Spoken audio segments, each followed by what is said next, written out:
My love Jesus மூலம் உங்களை சந்திப்பதில் பெருமகிழ்ச்சி அடைகிறேன். நாம் முதலாவது தெரிந்து கொள்ள வேண்டிய அநேக விஷயங்கள் உண்டு. அதில் நம் சபைக்கு வரும்போது ஆயத்தம் இல்லாமல் வருவது. எங்கேயாவது ஊருக்கு போகணுன்னு சொன்னால் முதல்ல எல்லாத்தையும் எடுத்து வச்சுக்குவோம். துணி, மணி, ட்ரெஸ்ஸு, தேவையான பொருட்கள் எல்லாம், பேஸ்ட்டு, ப்ரெஷ்ஷு, பவுடரு, சோப்பு, சீப்புன்னு சொல்லிட்டு எல்லாத்தையும் எடுத்து வைப்போம். அது ஒரு ஆயத்தமாக. பள்ளிக்கு செல்கிற பிள்ளைங்களுக்கு ஆயத்தமாக அதுங்களுக்கு தேவையான ஸ்கேலு, பென்சிலு, ரப்பரு எல்லாத்தையும் எடுத்து அதுங்களுக்கு தேவையான புத்தகங்கள், நோட்டு எல்லாத்தையும் எடுத்து வச்சு ஆயத்தம் பண்ணி நம்ம தருவோம். ஆனால் நம்ம சபைக்கு போகணுன்னு சொன்னால் சும்மா கூட வெறுங்கையோடு வர்றது.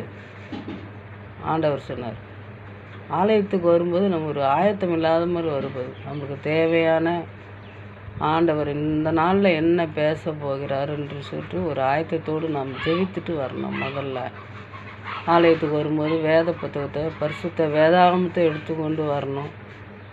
அது தேவையான அங்கே பாடுறதுக்கு தேவையான பாட்டு புத்தகங்கள், நோட்டு, ஆண்டவர் இன்றைக்கு என்ன பேசுகிறாரு அந்த வார்த்தைகள் எல்லாம் நம்ம குறிக்கணும். பிரசங்கத்தை ஊழியர் மூலமாக ஆண்டவர் என்ன பேசுகிறாரு என்ற அந்த வார்த்தையை நம்ம குறித்து அதை வீட்டில் அந்த வார்த்தைகளை, வசனங்களை அங்கே அவசரமாக நம்ம வசனங்களை குறித்தாலும் வீட்டில் அதை குறித்து அதை நம்ம படித்து தியானிக்கணும்.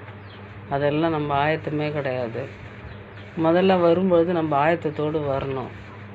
ரெண்டாவது சபைக்கு வந்த பிறகு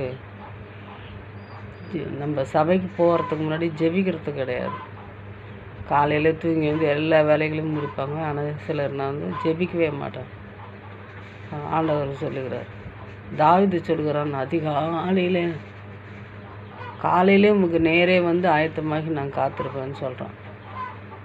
நம்ம காலையில் ஆண்டவருக்காக காத்திருக்கிறோமா, ஆண்டவரை துதிக்கிறோமா, தேடுறோமா, ஜெபிக்கிறோமா? அதெல்லாம் நம்மளிடத்தில் கிடையவே கிடையாது.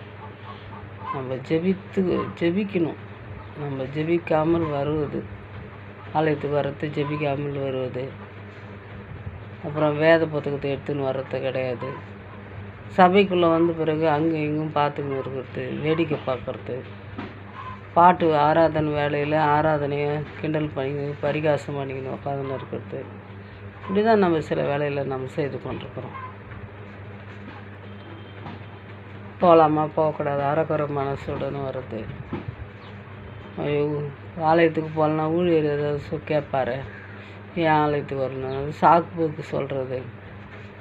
அறக்குறையாக நம்ம மனசில் இருதயத்தில் ஒரு மனசு இல்லாமல் ஆலயத்தில் உட்கார்றது. இப்படி தான் நம்ம சில வேலைகளை செய்துன்னு இருக்கிறோம். ஆண்டவர் சபையில் துதிக்க விட அமைதியாக உட்கார்ந்து இருக்கிறது. ஒரு ஸ்தோத்திரம் சொல்கிறது கிடையாது, ஜெபிக்கிறது கிடையாது, துதிக்கிறது கிடையாது, ஆராதனை வேலையில் பாடுறது கிடையாது. நான் பாடும்போது என் ஆத்துமாவும் கம்பீரித்து பாடும் என்று தாவீது சொல்கிறான். நம்ம பாடுறதே கிடையாது. எனக்கு பாடவே தெரியாது, உனக்கு பாடவே தெரியல, ஸ்தோத்திரம் கூட சொல்ல தெரியாது. எதுக்காக நம்ம ஆலயத்துக்கு வரோம்? எப்படியாவது உங்களுடைய வருகையில் நம்ம போனோன்னு சொல்லிட்டு தான் ஆயத்தமாக இருக்கணும். பழைய பாட்டெல்லாம் பார்க்கும்போது சொல்லுது, எப்படியாயினும் வருகையில் ஆண்டவரே என்னை எடுத்துக்கொள்ளுன்னு சொல்லிட்டு பாடிருக்காங்க.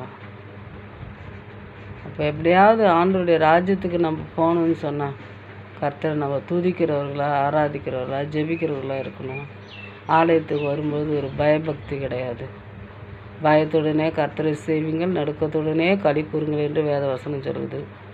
வசனத்தை சந்தேகப்படுது, பிரசங்க வேலையில் தூங்குறது, பிரசங்க வேலையில்